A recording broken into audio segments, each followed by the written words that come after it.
We will start the session now. Firstly, I will briefly introduce our speaker.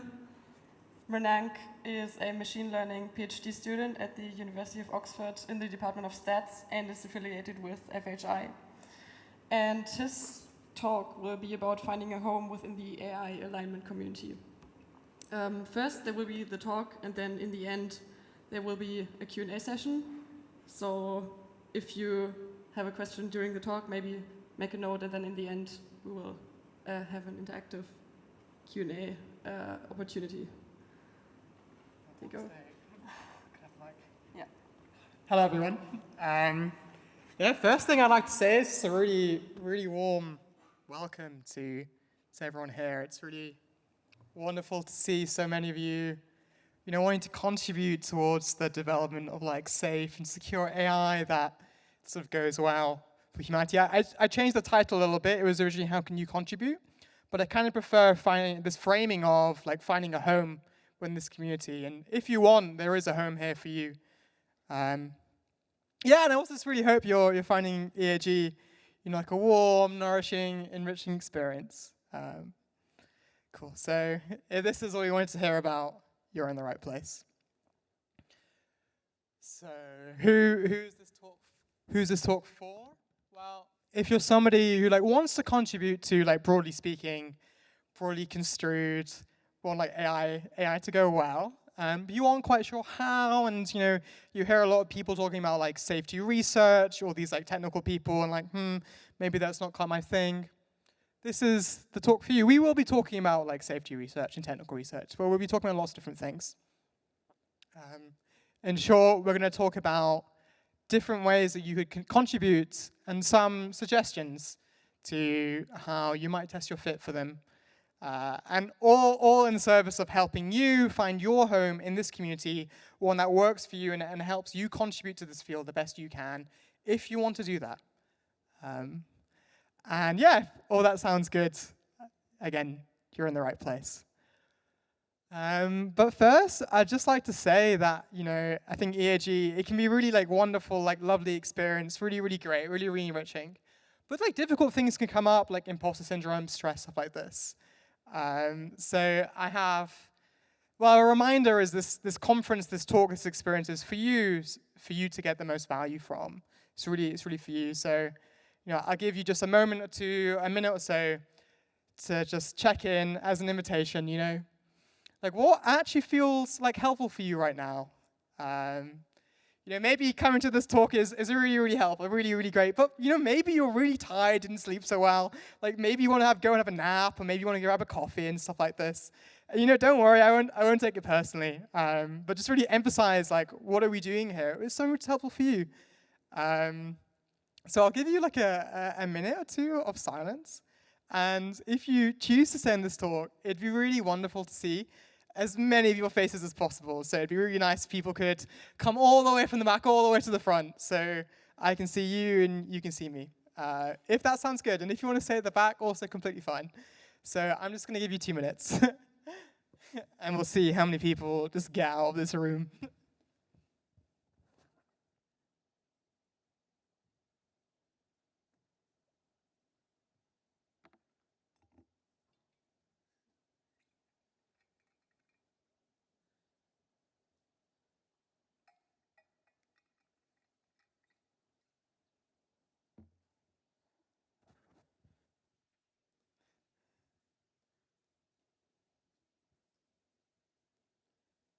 Okay. It was nice to see someone did leave, actually. That's really great. I really endorse this decision.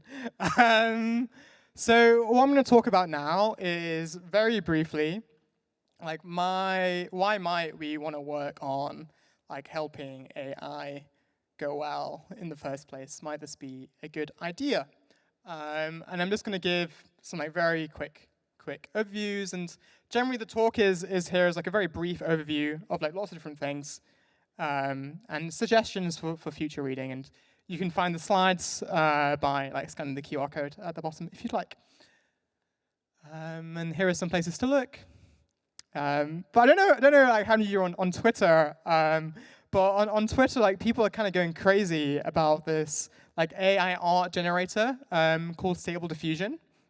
And basically, this thing is pretty crazy. You put in a description of what image you might want out, and it can come up with some like pretty impressive looking art. And the difference is that this technology is now very like accessible out there.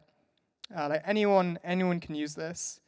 And like putting questions of like existential risk aside for now, even technology like this, which is happening today, it's happening right now, it's powerful and it's going to affect our society. You know, Stable Diffusion, the name of this technology, can be used to generate harmful, toxic, hateful images that could really cause suffering.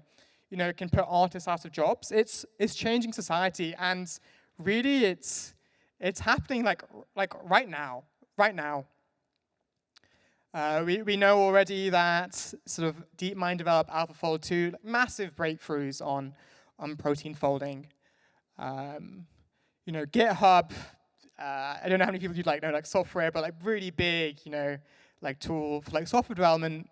With OpenAI, developed this like GitHub Copilot, and this Copilot basically like helps programmers program, and it can really help with all like the boring tasks you need to do as a programmer.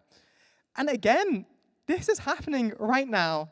And they ran the study, and they said 60 to 75% of developers feel more fulfilled with their job, they feel less frustrated when coding, and can focus on more satisfying work when using its Copilot tool.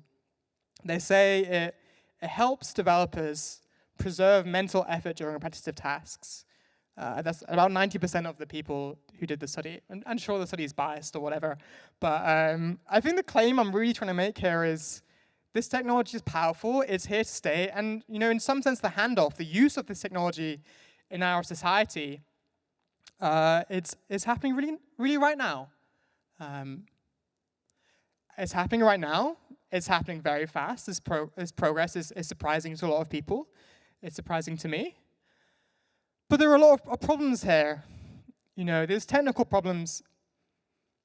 And the key question really is how can we make sure, how can we help ensure that this technology that we're developing, which has been developed in these market conditions to make people money, how can it be used in a way that actually helps society, helps humanity, helps us flourish? And not just humanity, but the whole planet, the whole world. Really, it's very hard to specify what that might look like. What do we want our systems to do? What do we want machines to do?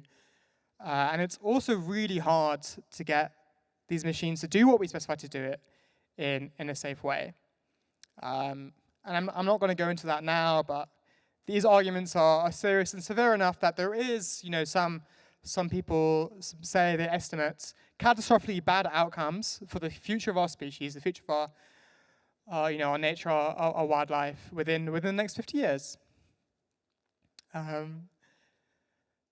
So I'm trying to convince you this might be something to work on, might be interesting. I don't know. Do you feel convinced? Do you want to talk more about this? You know, probably you're convinced because you came to this talk. And if that sounds good, we can move on. So the question becomes, there are all these questions of our times.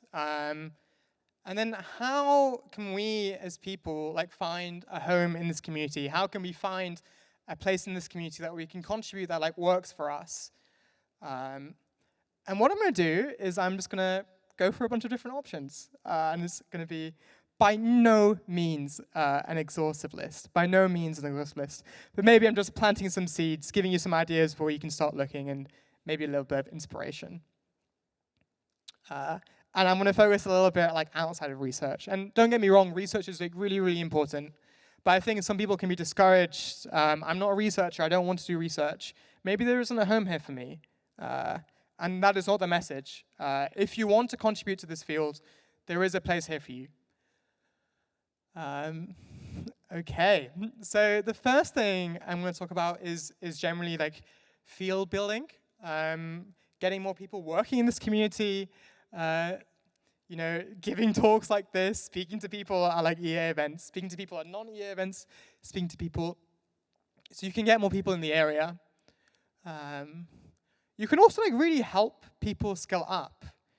how does someone become a good researcher? How does someone learn how to become a good researcher? How does someone learn how to become a good research engineer? How does someone learn how to be good community builder? How to build the field? And having resources here is really, really helpful. Really, really helpful. And like the space here, there's room for creativity here, if you would like. There really is room for creativity here. Maybe getting additional compute resources for safety researchers would be really helpful. Maybe just speaking to people, getting more funding. Something that's I think is really helpful here is speaking to people and trying to understand, as a community, as a field, what's really holding us back right now? Like, what do we need more of? Maybe we need more people who can mentor. Maybe we need more compute resources. Maybe we need more resources to help people onboard and skill up. And getting a clear understanding of that problem is pretty hard, and it takes some work, takes some skills. And then that information can be leveraged so that the community as a whole can really make some great progress, really great progress towards these problems. And building some more organizations, this all fits into what I'd say is field building.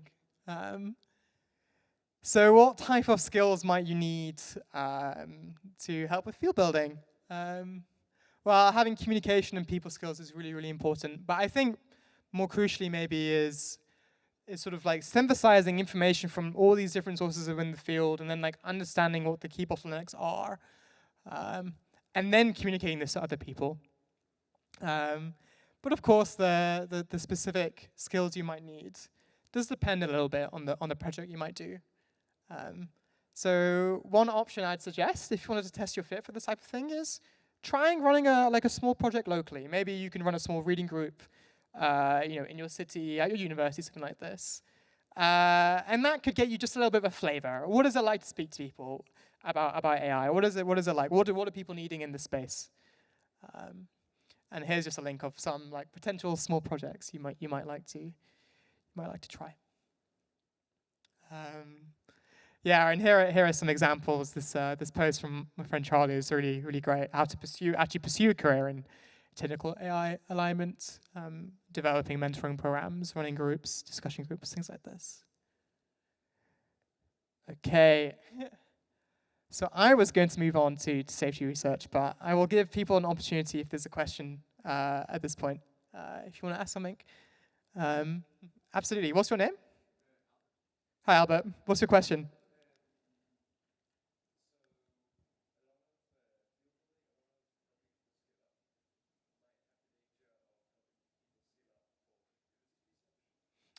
For capabilities research.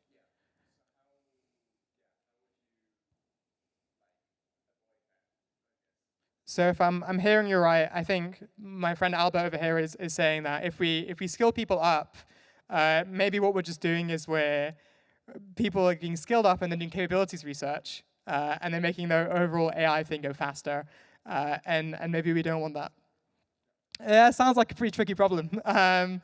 I think usually you can get a sense, I think, when you speak to people, what are the motivations? Where is this coming from? And I think for some people, AI research, safety research is really coming from this place. We want things to go better for humanity, and trying to get a sense of that motivation. But I guess there are risks, and I think that's totally fair to mention. I don't know if that's a satisfactory answer, other than it's hard and I don't have that many good ideas. Cool. Thanks for the question, Albert. Okay. On we go to technical AI safety research. And this is my background, so if you have questions about this, would just like to do research, I'm probably a pretty decent person to speak about this stuff. Just so you know. And I guess what I'm saying here is, and I'm sure you all know, is that there are some real nitty-gritty technical questions here, technical problems that we hope have technical solutions that we can really work on. Just to give a flavor of types of questions that we might have, you might think, okay, how can we give AI systems the right objective? What is the right objective? What is this notion of humanity flourishing? What does that even mean? then how can we make sure these systems, once we've given this objective, they're actually going to go out and do that in the real world in a good way? How might things fail? What might go wrong? What threat models and failure modes exist? And then this whole like AI deep learning thing, like how is it working? Do we know? How do we expect it to behave in new situations? The thing I really want to emphasize about research, and I think it sometimes doesn't talk about that much, is that there are really a lot of different types of research you can do out there. And I'll give like a flavor of what the space could look like. So one real spectrum is like, okay, real like conceptual work, you know, like years in the future, what could failure look like? How could the keys to humanity's future be handed off to AI? And then there's maybe more practical work. How can I train this algorithm to like do a backflip? Not by telling it how to do a backflip, just by giving examples or examples from human feedback. And not only are there different types of research, but these types of research, they feel different. You might have a fit for one of them and not the other. And this is just one spectrum. You could do theoretical research, do lots and lots of like math, or you could do empirical research. You could run experiments, analyze those results, figure out what they mean for your project, figure out what they mean for humanity. You could work on your own, you know. You could also work in really big teams. You could be more on the science end of things. You know, you could be coming up with new hypotheses, ideas, insights, and showing that. Or you could be working on engineering. You know, and it's not. I'm not saying here one is better than the other, but that the space here is big. And to repeat, there are a lot of different ways of doing research. So, and I hear this advice, and I think it's really great advice. The most important thing is to do research, is to go out there. What is it like to actually do research? What is it like to read papers, implement papers, re-implement papers, think about things, come up with ideas, discuss ideas, share those ideas? And that's great advice, don't get me wrong, really, really great advice. But I think also in the back of our minds, keep in mind, okay, you know, maybe I didn't like this way of doing research. Maybe I was working on my own on this project. I was finding it really, really difficult. Maybe what would be really helpful for me right now is to work in a team of people. And this is still research, still very, very valuable. You know, and maybe more concretely, maybe like one research experience of one type of research in one culture, in one lab, is maybe not quite enough to say, no, research is not for me. Something I also really want to emphasize about like fit for research or what might be needed to do good research is really like finding joy, finding a deep sense of joy, fulfillment, excitement in this process. Having curiosity, really like almost like admiring the beauty of like intellectual understanding, this insights. And I think this is like especially important in research because, you know, I think research is like a notoriously hard environment to like learn. Really, really hard. We're making decisions in this space where there's lots of uncertainty. Things are very murky. I don't know when my paper's going to get out. I don't know if people are going to find it useful, stuff like this. And if I'm not actually enjoying the process, if I'm not there with this like sense of like fun, enjoyment, excitement, it's pretty hard to get through. You hear people as PhD students talking about this like existential anxiety, this dread. It happens. And then I think this means when you're trying to like look for fit, I think if we can somehow try and find our sense of like what's exciting for me here, what's really interesting for me here, what feels really like juicy, exciting. I really want to follow this like intuition. I really recommend like following that and just seeing that where that takes you. It's very like open-ended. You don't know where it's going to go, but it's a very different way of looking at this whole thing than I'm going to do exactly what like maximizing expected utility for me here. It's much more developing the sense of what's exciting for us and following our intuitions, and really this sense of deep joy. Yeah, just emphasize also that you know, engineering is super, super helpful. I just noticed there's a question at the back. Hello? Could you speak loudly, please? Because I'm going to struggle to hear you.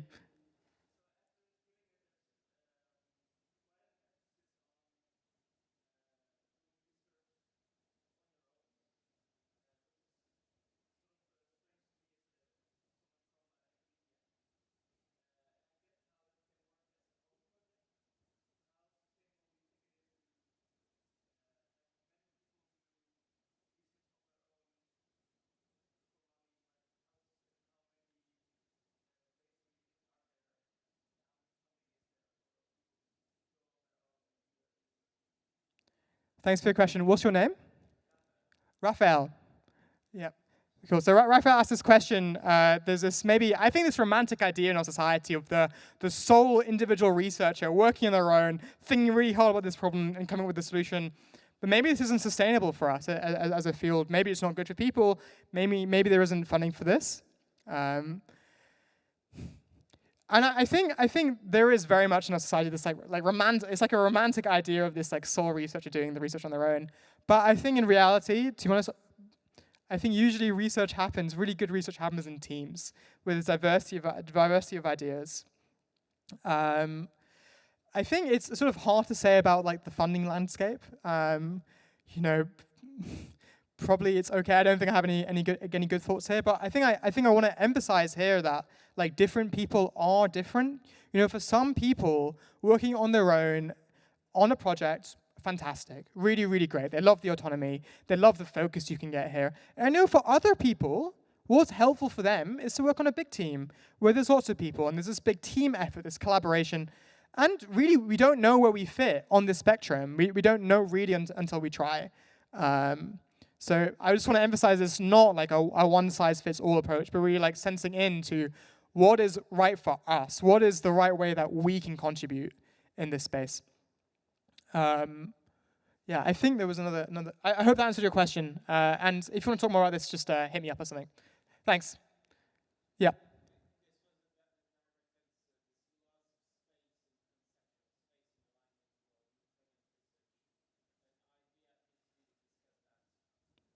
Cool.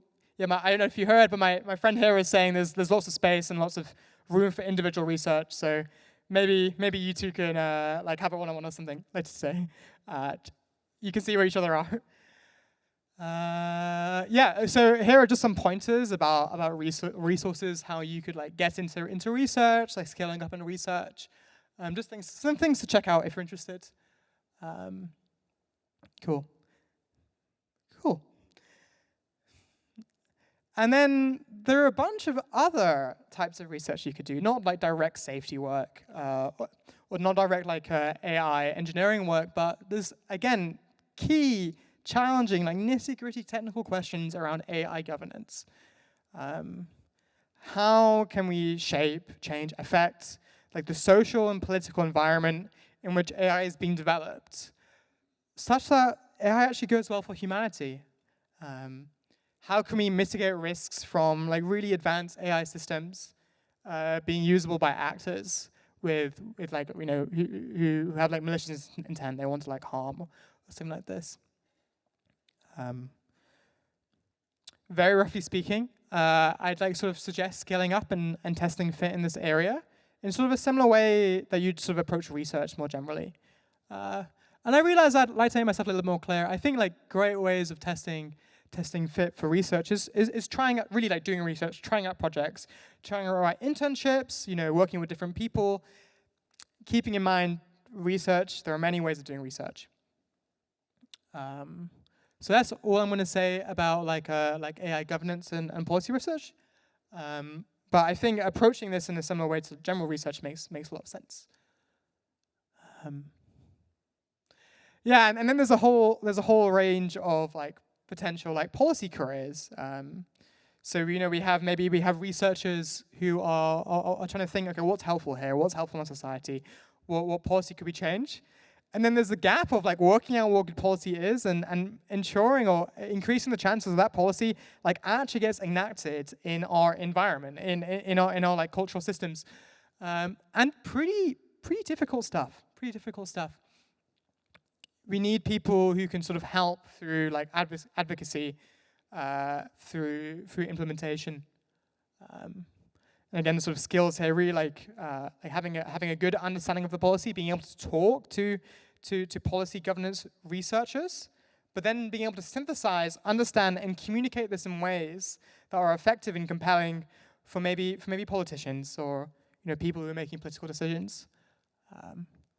And here are some resources you could check out if you'd like to. And another thing I'd like to highlight is sort of, okay, we've got all these people working on like AI governance research, AI safety research, like all this different stuff, all these field builders. And maybe we can sort of help that happen better or faster or in a more enjoyable way. And asking questions like, okay, in what environments, in what research environments, do people thrive? In what research environments are people happy? Do they work effectively? Really, really useful because, honest opinion as a PhD student, I don't think the research environment in most academic labs is that great, or I wouldn't really describe it as a place where people are really thriving. And if we could change that, I think would be incredibly, incredibly impactful. Better understanding how progress happens in research. How do researchers actually come up with new ideas? How do they read papers effectively? And can we help them do that? Can we somehow improve change, the incentives in which people are working in academia, or having institutions that offer different incentive structures that help researchers directly work on things that are maybe most beneficial for society, or we think are most beneficial for society? And you could also imagine, maybe something that you really like doing is you like speaking to people, you like helping people. You could just coach. You can coach people. You can really help people thrive. And this is not secondary. This is really, really valuable stuff. If we believe this problem is really, really important, this is so valuable, so worthy, and so welcome here. The skills here are, again, very human, interpersonal centric. Communication, understanding someone, empathizing with someone, understanding the mind of a researcher, understanding the mind and the culture in a lab, and how that impacts people. And some suggestions on how you might test fit here are, well, what are your interactions like already? Do you like sort of supporting others, offering support to others? Do you like doing this in your own life? Do you like thinking about how to, live a happier life or a more productive life or something like this? Do you enjoy tinkering, designing, playing around with different environments that you live in or that you work in? Yeah, and of course, operations roles are relevant AI organizations, also super, super, super valuable, super important. Helping the functioning of these organizations is really important. This needs creativity, human skills, social skills, ingenuity, different ways of thinking. And what's an easy way of testing fit here? Well, you could try just some sort of light operations roles, maybe a local EA group, non-EA group, something like this. And here's a link. So here's one really rough model of the field. You could say progress towards safe AI is roughly maybe the people working directly on AI safety or relevant stuff, and then times how effective they are. And this space is big. I put a bunch of different options here. Technical research, policy, field building, ops roles, software engineering, coaching and mentorship. This space is big. This space is really big, and this is by no means exhaustive. There's a lot here, and I think having a little bit of a broader picture might help us approach this with a little bit more creativity, a little bit more out of the box thinking. There are a lot of ways we can contribute here. Okay, so I have a discussion exercise, and I'll give you about 5 minutes, and the prompts are in pairs. Hopefully people find pairs. Someone can also come and speak to me if they'd like. And the questions are any of this feel particularly exciting to you? What are your key uncertainties? And what are ways you could get information here? Who are good people you could speak to? And I will give you 4 minutes. I changed my mind, 4 minutes. What mindset do we have in this space of trying to find our home in this community? How are we doing this? I would say a nice way of thinking is that, the best way to get information about a role is to, ask people who are in that role. Do not hesitate to ask people who are in that role or a highly similar role. And then try that for yourself. And I think this is useful because we can often have inaccurate models of ourselves, react in unexpected ways. And probably you heard this before, but I confound this. I just caveat this with, we're complex people. There's also confound. Maybe I'm having a tough time in my life, and that affects how research goes. So it can take a bit of time, and getting a bit more experience can be helpful here and stuff like this. And when you're hearing someone talk about how their role is, people are different. There's interpersonal variability, and maybe just keep that in the back of our minds. I think one thing which is really useful is, what's our expectation here? How are we looking at this whole process of making a decision about our careers or working out what to do, and having realistic expectations? And this is hard. This is very hard. It's going to be difficult. It's going to be tricky. And I notice in myself can be this mindset of, okay, what I'm going to do is I'm going to gain information. I'm going to gain as much information as I can right now. I'm going to speak to everyone I can at EAGx, get all this information, and then I'm just going to make the right, correct, rational, utility maximizing, whatever decision. And then it gets really caught up on what is exactly the right decision right now. And maybe we can have a little bit less of this, and maybe a little bit more of, okay, this whole process, I'm gaining skills, I'm gaining information, I'm learning how to navigate in this space, which is difficult. And that can sometimes help take the pressure off a little bit, which can be helpful. Asking ourselves questions of less of what is the optimal thing for me to do right now, and maybe a bit more what is actually helpful for me right now? What would help me find this home? And maybe the answer to that is, maybe I really want to look after myself. Maybe I want to look after mental support. And I think that's just so okay. And I really encourage you to do that. Questions like, okay, what information would help me if I were to gain it in the future? And what are effective ways of getting that information? What's a really easy way I can get that information? And sometimes, and depending with some nuance, shifting a little away from the viewpoint about me and my career and my research and my paper towards, we're a community here. We're a bunch of people, and together we are trying to help AI go well. So sure, maybe I spend a year doing research, and it turns out my fit for research isn't that good, and I'm I spent this year doing research, and it didn't end up being useful.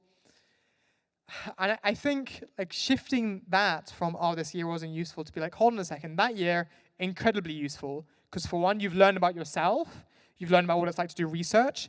That information is invaluable for you in the future. It is invaluable to help others in the community, so you can share your experiences. And also shifting more to this mindset of staying responsive to the situation, responsive to the information I gain about myself, responsive to what AI timelines might be. And I haven't spoken about that so much. But then, roughly speaking, it's adopting a mindset of okay, my path to impact is not pick a straight line and go in that line. It's much more I go this way, and I'm this isn't quite right. I go this way, and I slowly adjust over time. And that means when I'm testing fit, I'm trying to do these sort of experiments, these things, but you want to do it in ways that sort of don't have that significant lock-in, not that significant commitment, and they really help you stay responsive, stay adaptive, because adapting is important. It'll probably be necessary. It's very different to test fit by doing a PhD than it is by doing a series of research internships for a year. Very, very different things. And I think sometimes, this mindset of is this good enough? Is this decision good enough? Am I good enough? Am I smart enough? Sometimes it's helpful, but sometimes it really gets in the way.